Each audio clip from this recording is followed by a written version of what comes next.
Olá, queridas irmãs, queridos irmãos. Começamos mais um programa O Espírito da Letra, analisando a obra de André Luiz.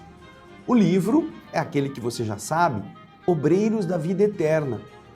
Hoje estaremos trabalhando o 5º capítulo.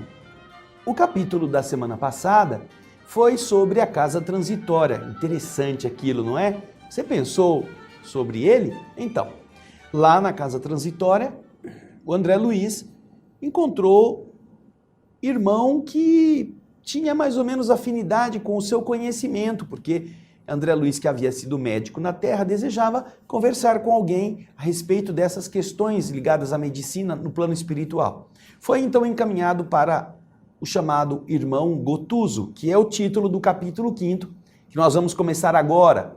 Acompanhe o texto conosco. Apresentado ao irmão Gotuso, espontânea satisfação me felicitou o espírito. Imediatamente reconheci que vigorosos laços de simpatia nos arrastavam um para o outro. Nele, as afinidades com os serviços da esfera carnal eram ainda muito fortes. Ele estava ainda muito ligado com a crosta da terra. A conversação, gestos e pareceres denunciavam essa condição.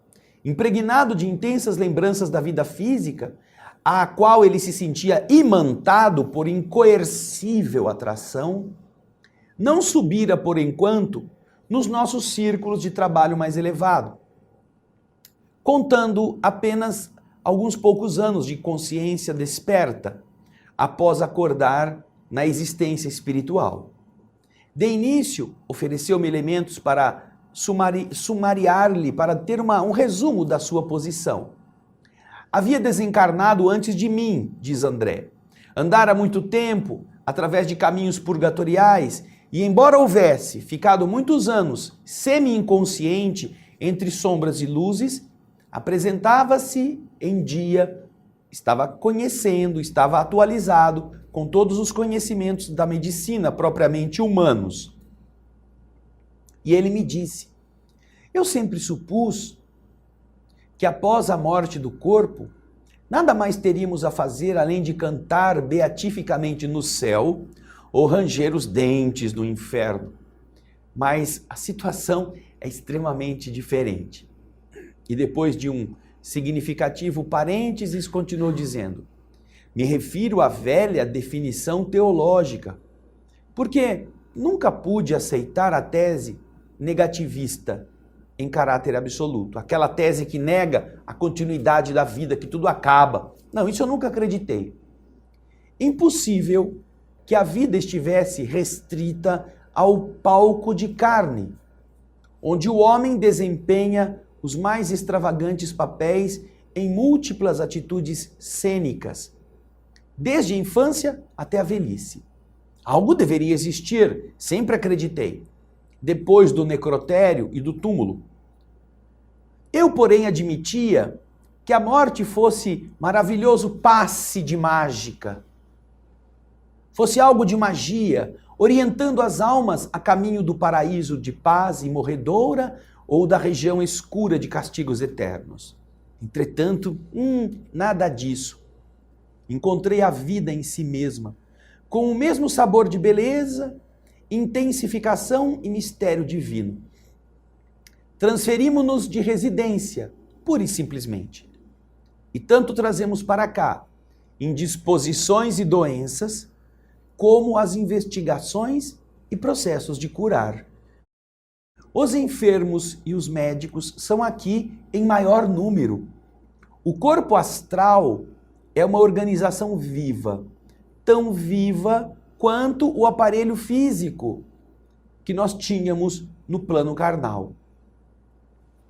Por que percebesse talvez em meus olhos a silenciosa notícia de que em círculos mais altos haveria novidades referentes ao assunto, ele acrescentou: pelo menos em nosso plano, a situação é a mesma. Ensinavam-nos, na crosta planetária, que o homem é simples gênero da ordem dos primatas, com estrutura anatômica dos mamíferos superiores, com postura vertical, dimensões consideráveis de crânio e linguagem articulada. Referiam-se os catedráticos, aos homens fósseis e pré-históricos, colando afirmativas dogmáticas da ciência oficial em nossa cabeça, como se dependuram cartazes no teto dos bondes. Explicava-nos a religião, por sua vez, que o ser humano é a alma criada por Deus no instante da concepção materna e que, com a morte, regressa ao seio divino para definitivo julgamento em toda a eternidade, na hipótese de o paciente não ser obrigado a determinadas demoras nas estações desagradáveis do purgatório. E dando um novo acento à conversação, disse: de fato, suponho que devam existir lugares mais deliciosos que o Éden imaginado pelos sacerdotes humanos. E com meus olhos tenho visto flagelações e sofrimentos que ultrapassam todas as imagens infernais que os inquisidores imaginaram ou criaram. Entretanto, e é lamentável a gente reconhecer isso, nem a ciência, nem a religião nos prepararam de maneira conveniente para enfrentar os problemas do homem desencarnado. Entre nós se fez um intervalo um pouco mais longo. Olhando o extenso gabinete onde estava, reparei o cuidado de Gotuso na zona da sua especialidade. Mapas variados do corpo humano estavam ali desdobrados nas paredes, como se fossem preciosos adornos. Pequenas esculturas de órgãos diversos estavam também aqui e ali. O que mais feria a atenção, porém, era uma determinada imagem do sistema nervoso, que fora construída em uma substância delicadíssima e algo luminosa, em posição vertical, com a altura aproximada de um homem, na qual se destacavam, com extraordinária perfeição, o cérebro, o cerebelo, a medula espinhal, os nervos do tronco, o mediano, o radial, o plexo sagrado, o cubital e o grande ciático. Acariciando o embevecido, a obra-prima, observei, disse: tem você muita razão, meu caro Gotuso. Se os homens encarnados compreendessem a importância do estudo, alusivo ao corpo perispiritual, se eles compreendessem. E então, atalhando-me, cortando as informações, ele disse: sim, a ignorância que nos segue até aqui é simplesmente deplorável. A personalidade humana entre as criaturas terrestres é mais desconhecida que o Oceano Pacífico. Eu, por mim, católico militante que fui, sempre aguardei o sossego beatífico depois da morte. Fixou em mim o rosto com um sorriso cômico e acrescentou: vim para cá, André, com todos os sacramentos e passaportes da política religiosa passados, concedidos em exéquias solenes. Creio, porém, que o serviço diplomático de minha igreja não está muito bem considerado aqui no céu. Não trouxe bastante documentação que me garantisse paz na transferência. Em vão, reclamei direitos que ninguém conhecia e supliquei bênçãos indevidas.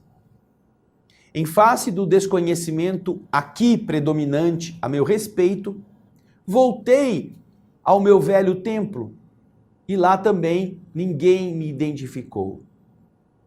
Desesperado, então, mergulhei por longos anos em dolorosa cegueira espiritual e, francamente, relembrando fatos, hoje dou risada da confiança ingênua com a qual eu fechei os olhos no lar pela última vez. O padre Gustavo prometia-me a convivência dos anjos, veja bem, e afirmava-me que eu seria levado em triunfo aos pés do Senhor. E isso somente porque eu havia deixado 5 contos de réis à nossa antiga paróquia. Meus familiares acompanhavam em choro nosso diálogo final, em que minha palavra sufocada estava ali em monossílabo, de longe em longe, na extrema hora do corpo. No entanto, se era quase impossível para mim o comentário inteligente da situação, o padre falava por nós dois, explanando a felicidade que me caberia no reino de Deus. Médico de curta jornada, mas de intensa observação, a doença não me enganou, mas, inexperiente nos assuntos da alma, confundiram-me plenamente as promessas religiosas que o padre fazia. Penetrando o portão do sepulcro e não me sentindo na corte dos santos, voltei com as perigosas atitudes dos sonâmbulos para interpelar o sacerdote que me havia encomendado o cadáver a estas estações celestes. Incompreendido e cego, peregrinei por muito tempo entre a aflição e a demência nas criações mentais enganadoras que eu havia trazido do mundo físico. E aí eu disse para ele, porém certamente não lhe faltaram bons amigos. Ele concordou. Entretanto, gastei anos para retornar ao equilíbrio indispensável, condição única em que podemos compreender-lhes o auxílio e recebê-lo, o auxílio destes amigos. Então, vejam só, o irmão Gotuso já começa a contar como foi a vida dele, como foi a morte e como realmente as pessoas estão despreparadas para enfrentar essa transição.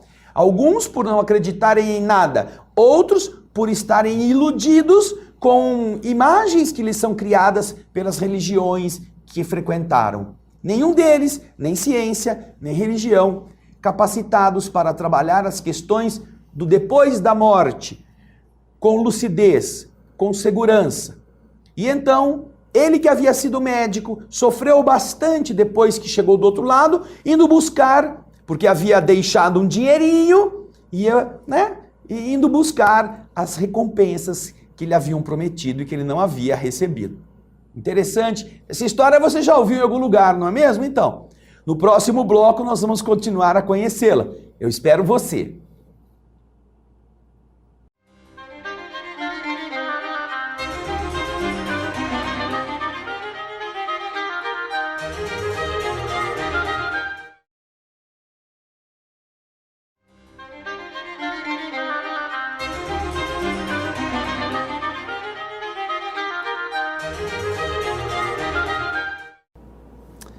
Olá, estamos de volta com o estudo do capítulo 5º do livro Obreiros da Vida Eterna. Estamos ouvindo as confissões de Gotuso. André Luiz está interessado em conhecer suas experiências, porque ele também foi médico na Terra.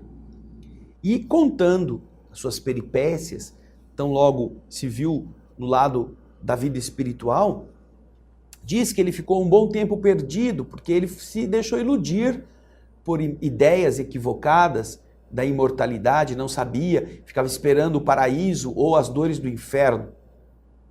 E por causa disso ele perdeu muito tempo. Aí André Luiz disse para ele, mas você deve ter contado com bons amigos quando chegou do lado de cá. E o Gotuso disse, é verdade, eu tinha bons amigos. Entretanto, gastei anos para retornar ao equilíbrio indispensável. E essa é uma condição única em que nós podemos compreender estes bons amigos, o auxílio que nos estão dando e também estarmos prontos para receber esse auxílio. E aí André fala para ele, bom, então agora você deve se sentir feliz nesse momento. Sem dúvida, disse Gotuso humorístico. Reajusto-me com a tranquilidade possível. A maior surpresa para mim presentemente é a paisagem de serviço que a vida espiritual nos apresenta. Hoje eu tenho profundíssima compaixão de todos os homens e mulheres encarnados que desejam insistentemente a morte física e a procuram através de vários modos, utilizando recursos indiretos e imperceptíveis aos outros. Quando faltam a eles disposições para o ato espetacular do suicídio. Tem muita gente que se mata, Se mata direta ou indiretamente. E o irmão Gotuso está dizendo que ele tem muita compaixão dessas pessoas. Tanto as que se matam diretamente, quanto aquelas que se matam aos pouquinhos, disfarçadamente. E ele está dizendo por que ele tem compaixão. Porque do lado em que eles vão se ver, estão aguardando atividades e problemas tão complexos de trabalho, que seria muito mais feliz a existência totalmente desprovida de encanto na terra, com pesadas disciplinas a lhes inibirem as divagações do que aquilo que eles vão encontrar quando chegarem. Recordando a posição trabalhosa da dirigente da casa, diante das observações ouvidas, eu disse, fala André, o volume das nossas tarefas aqui assombraria qualquer homem comum. E cumpre-nos reconhecer que a necessidade de sacrifício nos serviços desta instituição é enorme. Ainda agora há pouco, fiquei espantado com a quantidade de deveres atribuídos à irmã Zenóbia, a diretora. E Gotuso disse, é inegável, a irmã Zenóbia, devotada orientadora, de sublime coração e pulso forte, nos oferece invariavelmente magníficas demonstrações de renúncia. E tão grande é o serviço neste asilo, consagrado a socorros diversos, que a chefia se reveza em períodos anuais. Neste ano, a administração compete à irmã Zenóbia. No ano que vem, teremos as diretrizes do irmão Galba. Cada administrador recebe descanso de 1 ano? Perguntei admirado. Sim, aproveitando-se o período de repouso em esferas mais altas, ao contato de experiências e estudos que enriqueçam o espírito do missionário e beneficiem as obras gerais da instituição com vistas ao futuro. Estou informado de que Zenóbia e Galba dirigem esta casa há precisamente 20 anos consecutivos, ora um, ora outro. Administradores diversos, no entanto, têm passado por aqui, indo em outros rumos no plano de elevação. De quando em quando, de tempos em tempos, eles vêm aqui visitar-nos, ministrando sagrados incentivos à comunidade de trabalhadores do bem. E aí eu, meio indiscreto, perguntei, e você? Onde é que você passa os recreios e os seus entretenimentos, o seu tempo de folga? Aí o Gotuso, responde para o André. De acordo com os estatutos que nos dirigem, possuo também minhas horas de repouso. Todavia, e aí a sua voz ficou tocada de tristeza, ainda não posso fruí-las em esferas mais altas. Desfruto estas horas nos campos da terra, respirando o ar puro e tonificante dos pomares e jardins silvestres. O oxigênio por lá é mais leve que aquele absorvido por nós, aqui nestes ambientes abafados da transição, onde há que lidar com os resíduos do pensamento dos homens. As árvores e as águas, as flores e os frutos da natureza terrestre, que estão limpos das emanações empesteadas de multidões ignorantes e caprichosas, permanecem cheios de substâncias divinas para todos aqueles de nós que começam a viver efetivamente em espírito. As cidades humanas são imensos e benditos cadinhos de purificação das almas encarnadas, onde se forja o progresso real da humanidade. Mas o campo simples e acolhedor é sempre a estação direta das bênçãos de Deus, garantindo as bases da manutenção coletiva. Não é de se estranhar, portanto, André, que aí recolhamos grandes colheitas de energia de paz restauradora. Conhecia eu, diz André, a propriedade dos seus argumentos, rememorando experiências anteriores que me diziam respeito. Contudo, disse com sinceridade: Ah, Gotuso, lastimo que você ainda não tenha podido visitar regiões mais elevadas. Descobriria continentes de radiosas surpresas, revigorando com eficiência o estímulo e a esperança. E ele responde: ah, me prometeram para breve semelhante alegria. Ouça, meu amigo, eu perguntei com afeto, qual a razão do adiamento? Poderia, por minha vez, interpor minha influência humilde no assunto? André quer ajudá-lo. E o companheiro Gotuso, que era assim notável por seu sadio otimismo desde a primeira palavra, deixou transparecer inquietante emoção. Fisionomia transtornada, seus olhos móveis e brilhantes encheram-se de pranto, dificilmente contido. E olhando-os, talvez no quadro interior das próprias lembranças, Gotuso se explicou com inflexão de amargura. Ah, André, trago ainda a mente e o coração presos à minha casa que perdi quando o meu corpo morreu, lá na terra. Readaptei-me ao trabalho e por isso venho sendo aproveitado de algum modo em atividades úteis. Entretanto, ainda não me habituei com a morte e sofro naturalmente os resultados dessa desarmonia. Encontro-me num curso adiantado de preparação interior, no qual progrido lentamente. Queridas irmãs, queridos irmãos, ele já está trabalhando no plano espiritual, é médico, é estudioso, mas quando André quer saber se poderia ajudá-lo a ir sobre a sua própria ignorância, vencer os seus limites para poder alçar, mesmo que fosse em descanso, a planos melhores, ele ainda se lamenta. Olha, André, eu ainda não me adaptei direito às questões da morte. Eu ainda estou enfrentando os problemas de quem está preso ao ninho doméstico, preso ao afeto, dono das pessoas, dos sentimentos, infeliz carregando um peso, um lastro de chumbo. É isso que os espíritos sempre nos alertam. Quando nós desencarnarmos, se nós não tivermos a mente preparada para a nova etapa, nós estaremos presos àquilo que foi na Terra o objeto de nossas preocupações. É meio parecido quando você que está aí em casa projeta ir fazer um curso em um outro país. Você vai para um outro país porque só nesse outro país é que existe aquilo que você está querendo estudar. Só que você vai ter que deixar pai, mãe, filho, filha, coisas que você gostava, casa. E o medo de perder? E o medo de quando voltar não encontrar mais? E o medo de que alguém se aposse destas coisas? Então a pessoa que não consegue vencer isto, o que acontece com ela? Ela até viaja.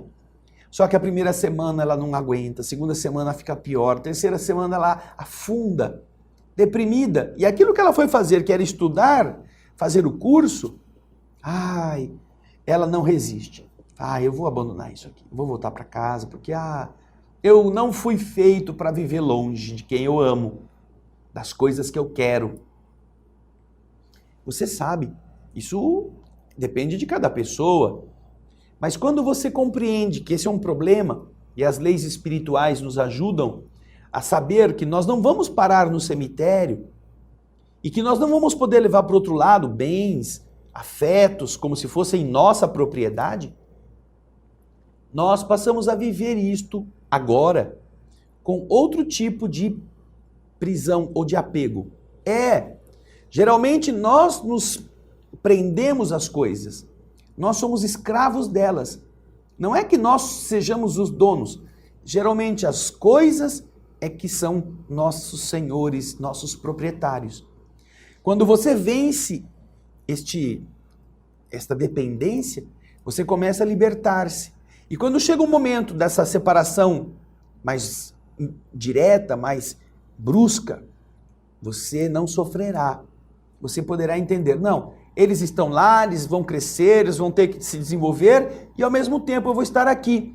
melhorando-me, aprendendo, indo em busca de novas experiências para preparar a chegada deles quando for a ocasião de eles virem.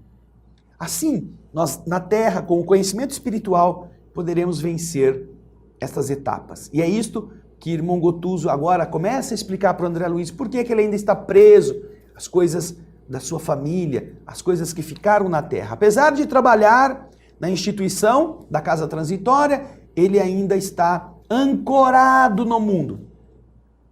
E no próximo bloco nós vamos continuar a entender isto. Então, não demore não, daqui a pouquinho a gente volta.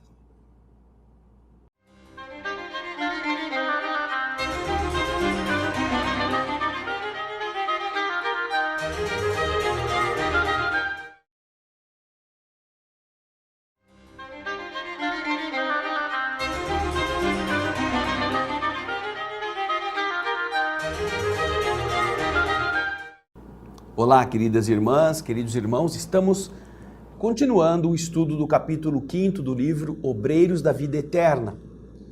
Hoje, o irmão Gotuso está explicando as suas experiências, aquelas que ele viveu na Terra e que ainda continuam a repercutir, a dar efeitos em sua alma na vida em que ele está levando agora. Havia sido médico e agora está trabalhando na casa transitória, ajudando a irmã Zenóbia. E você viu no capítulo anterior que ele mesmo explicou. O trabalho ali é tão denso, é tão pesado, que irmã Zenóbia se reveza com o irmão Galba na direção da instituição. Cada um fica 1 ano. E Gotuso fala assim, eu tenho pena daqueles que querem morrer logo. Daqueles que não se matam diretamente, mas ficam se matando todo dia um pouquinho para vir para casa depressa. E se eles soubessem quanta coisa tem para fazer aqui e que eles estão de férias enquanto estão lá, eles aproveitariam mais. Agora ele não consegue ir a mundos superiores em excursões de aprendizado porque tem alguma coisa que o prende. Vamos então entender o que significa esse progresso lento que ele está se referindo. Aí André então continua dizendo, esforçando-se por assumir diante de minha pessoa uma atitude tranquilizadora, irmão Gotuso prosseguiu depois de uma pausa ligeira. Ao retornar a mim mesmo, depois de longos anos de semi-inconsciência, voltaram-me a reflexão, o juízo, o equilíbrio. Meu amigo, que saudades torturantes de minha casa feliz. Marília e os 2 filhos, então já rapazes de curso ginasial, eram os únicos habitantes de meu pequeno paraíso doméstico. A medicina, exercida desde cedo entre a clientela abastada, me dera extensos recursos financeiros. Vivíamos plenamente despreocupados entre as paredes acolhedoras e quentes de nosso ninho. Nem o dissabor, nem a mais leve nuvem. Surgiu-nos a primeira dor com o diagnóstico da pneumonia, que me separou da esfera física. A primeira nota de sofrimento, mobilizamos o dinheiro e as relações afetivas de maneira inútil. Todas as circunstâncias favoráveis de ordem material quebraram-se frágeis diante da morte. Marília, porém, prometeu-me fidelidade constante até o final, selando o juramento com amargurosas e inesquecíveis lágrimas. Eu estava próximo dos 50 anos, enquanto a esposa querida não ultrapassava os 36. Em minha alma doía deixá-la quase sozinha no mundo, sem o braço do companheiro. Todavia, confiando nas promessas religiosas, acreditei que pudesse velar por ela e pelos filhos da região celestial em que eu certamente estaria. A realidade, porém, foi muito diferente. E depois das lutas purgatoriais, ao voltar ansioso para casa, não encontrei rastro dos entes amados que eu havia deixado aí.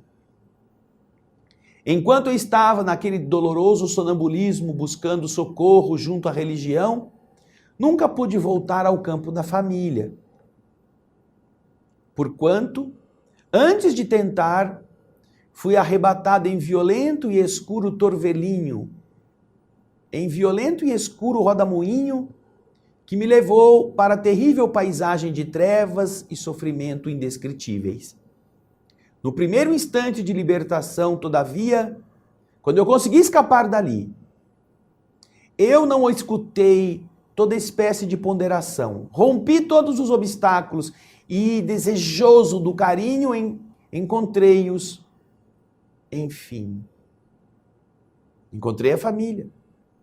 A situação, no entanto, me havia desconcertado. Um primo meu, que sempre me invejara a abastança, Carlos, havia se insinuado em casa, a título de me proteger os interesses. E casou-se com a minha companheira, perturbou o futuro dos meus filhos, dissipou os meus bens, entregando-se em seguida a criminosas aventuras comerciais.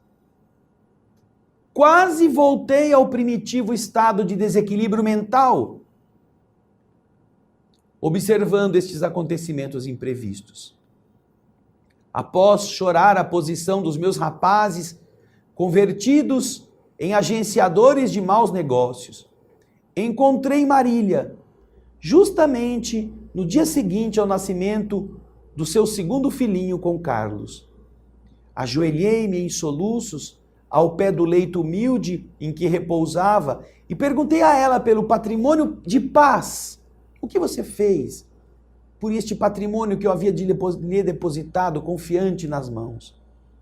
A infeliz, fundamente desfigurada, não notou a minha presença com os olhos, nem me ouviu a voz com os ouvidos, mas lembrou-se intensamente de mim. Olhou o pequenino que dormia calmo e começou a chorar convulsivamente, provocando a vinda de Carlos, declarando-se angustiada e nervosa. Quando vi chegar o invasor, impaciente, irascível e detestado, recuei, tomado de infinito horror. Não tive forças. Era isso o que me aguardava após tamanha luta? Deveria me conformar e abençoar aqueles que me feriam? O quadro era excessivamente negro para mim.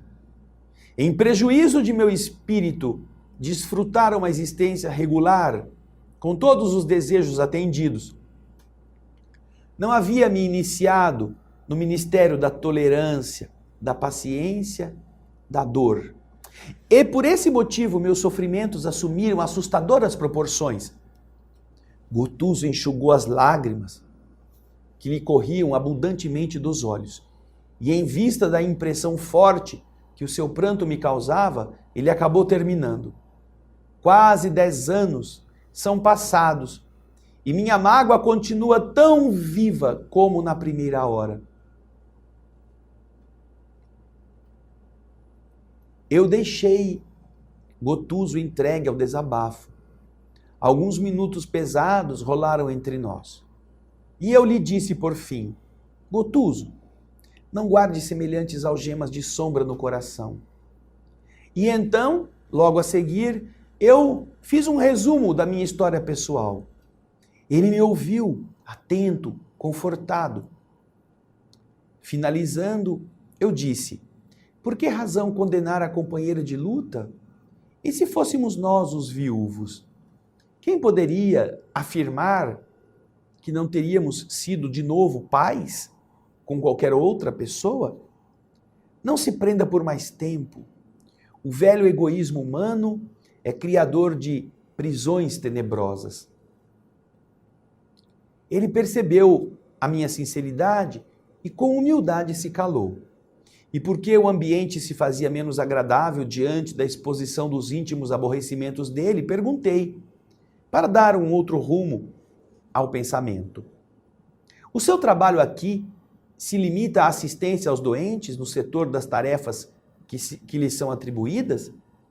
E ele respondeu: não, tenho outros campos de atividade. E olhando-me, um pouco modificado na expressão do rosto, interrogou: você já cooperou nas tarefas de reencarnação? E eu então me recordei da experiência que acompanhara de perto em outra ocasião. Sim, nós já falamos dela aqui, do livro Missionários da Luz. E a partir daí eu narrei para ele o que eu sabia sobre o processo reencarnatório. Ah, você se lembra, você que está aí em casa, do Missionários da Luz?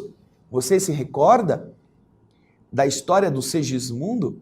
O livro Missionários da Luz nós já lemos aqui.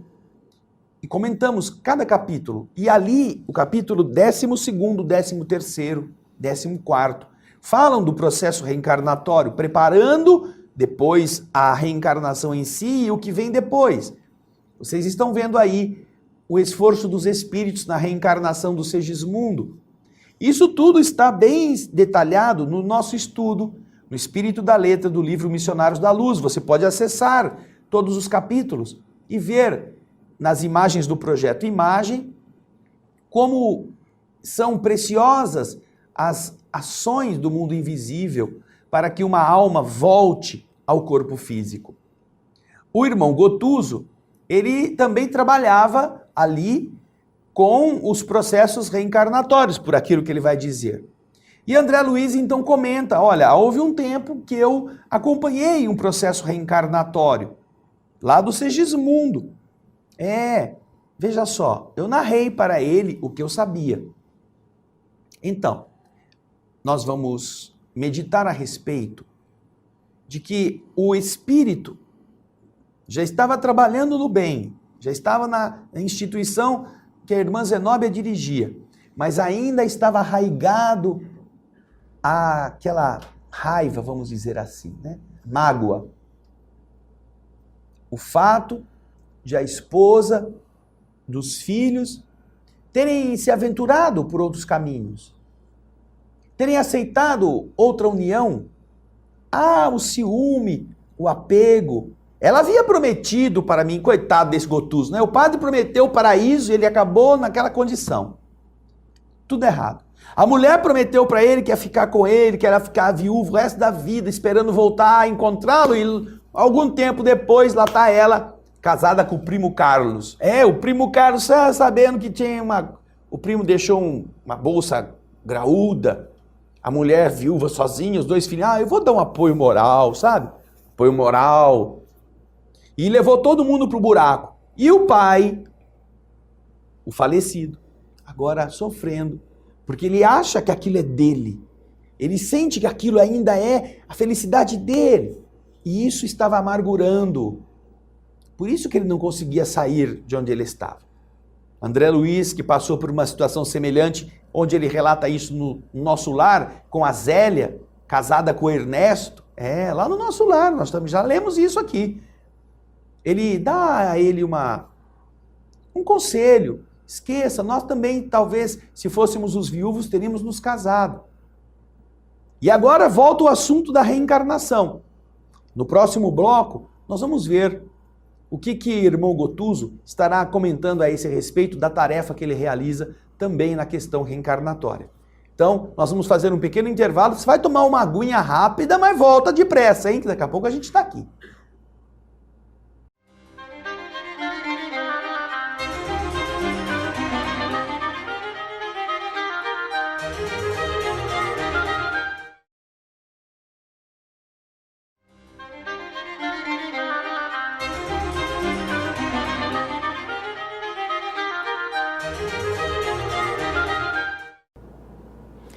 Olá, estamos de volta com o quarto bloco referente ao capítulo 5º do livro Obreiros da Vida Eterna, escrito pelo Espírito André Luiz através da mediunidade de Francisco Cândido Xavier. Nós estamos comentando cada capítulo, fazendo a leitura e abordando aquilo que será muito interessante que nós estejamos atentos. No último bloco, eles começam a conversar sobre a questão da reencarnação, porque parece que o irmão Gotuso também está atuando no trabalho médico, junto àqueles que vão ter essa experiência. E então, André Luiz conta aquilo que ele sabia do processo reencarnatório do Segismundo. E olhando-me significativamente, Gotuso disse, acompanhe o texto. Sim, André, você conhece um caso de reencarnação de natureza superior, um caso em que o interessado se fizera credor da gentileza de vários amigos que o auxiliaram de maneira desvelada. Aqui, todavia, André, acompanhamos situações dolorosas. através de incidentes muito desagradáveis para a sensibilidade. São trabalhos reencarnacionistas de ordem inferior, mais difíceis e complexos. Você não calcula o que é que eles são. Existe verdadeira mobilização de inúmeros benfeitores, sábios e piedosos, dos planos mais altos, que nos traçam as necessárias diretrizes. Por vezes, surgem problemas torturantes no esforço de aproximação e ligação dos interessados ao ambiente em que serão recebidos, de tal modo deploráveis que muito angustiosas para nós são as situações, sendo imprescindível a ajuda de elevado número de obreiros.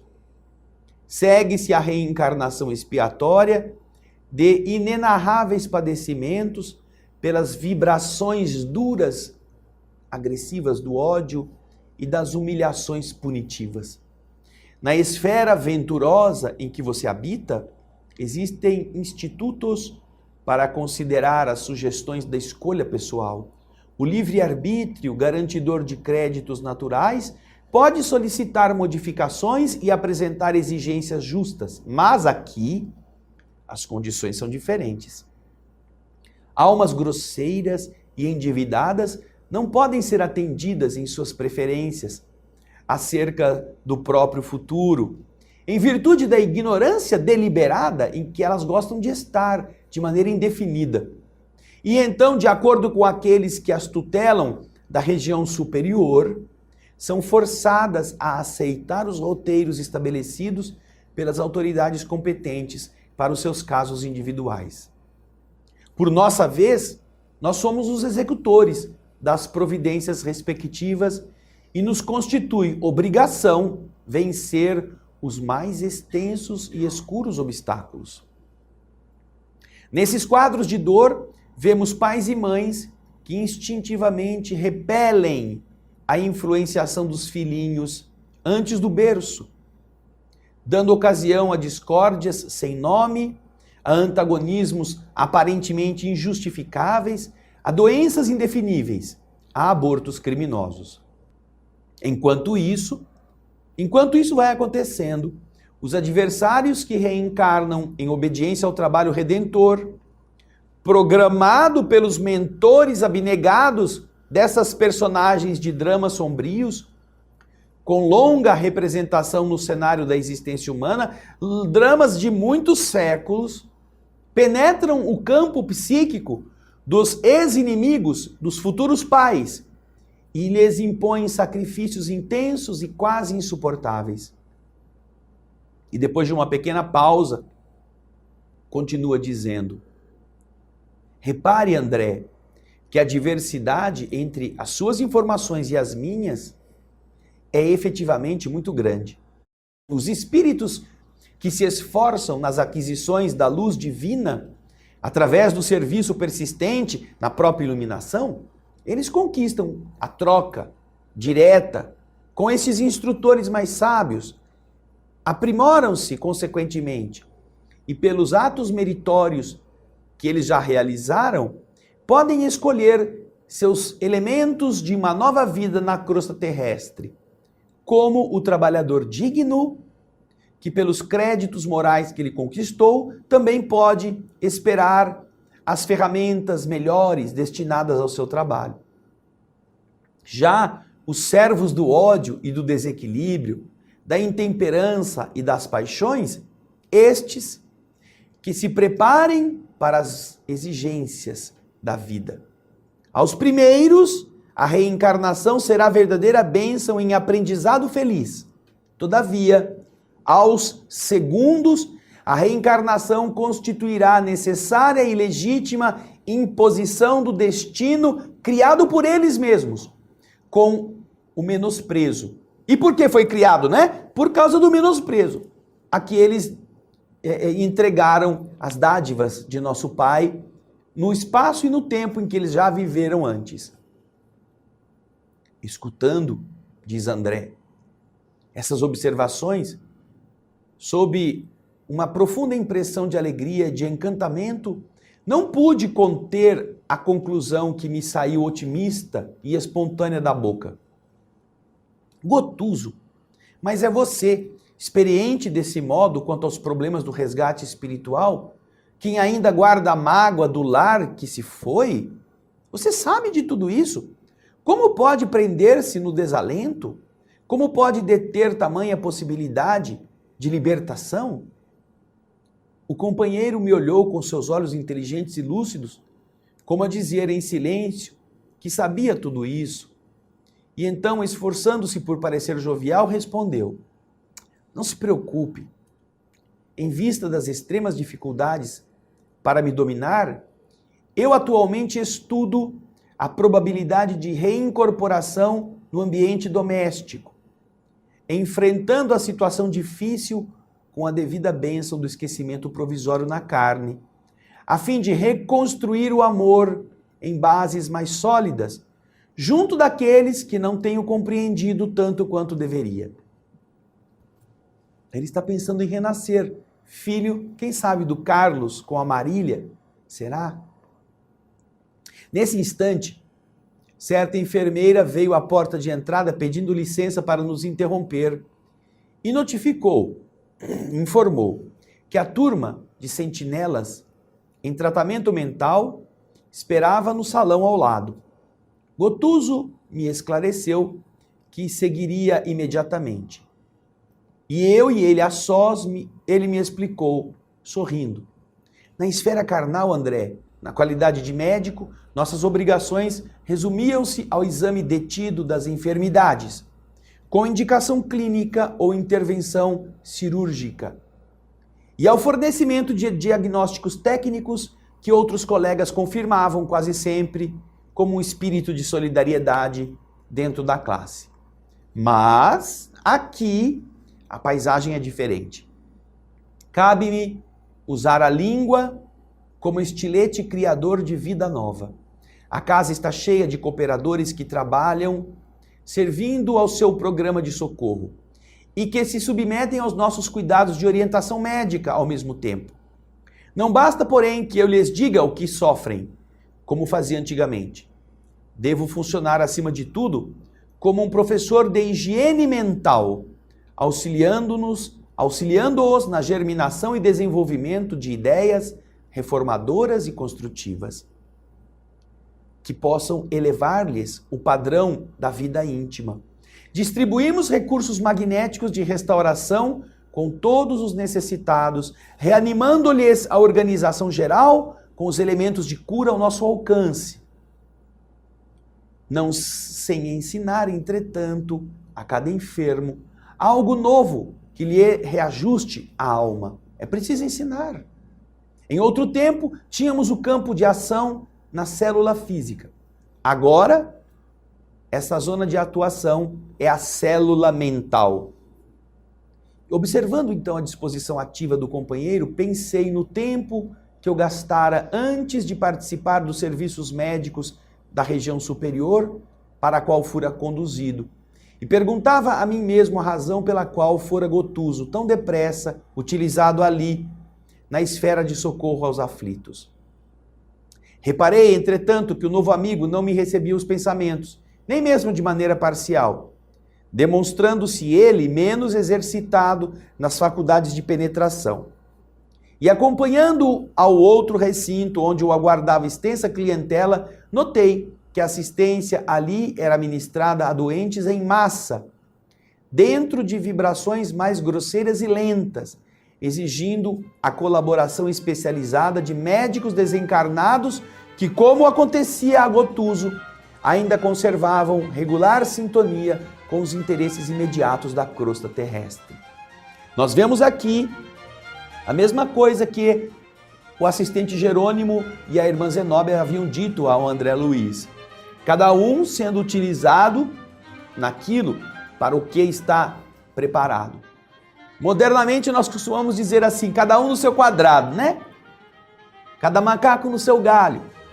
Gotuso era médico e tinha essa ligação ainda com o mundo físico. Aquele ambiente era um ambiente mais denso, era um ambiente mais pesado. Os espíritos que estavam ali precisavam não só de medicação, mas precisavam de renovação mental. André Luiz então fica pensando, nossa, Eu fiquei lá em nosso lar e levou um tempão para eles poderem me aproveitar como médico. Mas aqui ele acabou de chegar, ainda está com o pensamento ligado à terra, à sua ex-casa. E ele já está trabalhando como médico. E era por isso. Porque ele tinha conhecimento, ele tinha saber e ainda estava densificado pelas vibrações inferiores, não de atraso, mas de mágoa. Só que ele estava trabalhando isso, você viu o que ele disse, que ele está se preparando para, quem sabe, voltar a nascer na casa, filho do Carlos, aquele que roubou a tranquilidade da sua família. Quem sabe como filho da sua ex-mulher, aquela que ele amava e que tinha uma ligação muito grande com ele, para que ele aprenda a restabelecer laços de fraternidade, de amor verdadeiros, não mais de mágoas. Vejam só, porque a saúde não está no corpo, está na mente. E é a mente que precisa ser tratada para que a saúde física melhore. O irmão Gotuso nos dá um perfil do que nós somos, quantas mágoas guardamos, não é mesmo você que está aí? Quantas vezes está pensando em coisas que já aconteceram há anos e que estão envenenando o seu equilíbrio vibratório, o seu equilíbrio físico? Pense nisso. André Luiz nos está ensinando de maneira indireta, usando o Gotuso. E o espírito da letra fica muito feliz que você possa ter saúde com estes exemplos. Muito obrigado pela sua audiência. Vai lendo, hein? Semana que vem vamos para o capítulo 6º. Já estamos nele, capítulo 6º. Muito obrigado pelo seu carinho e muita paz.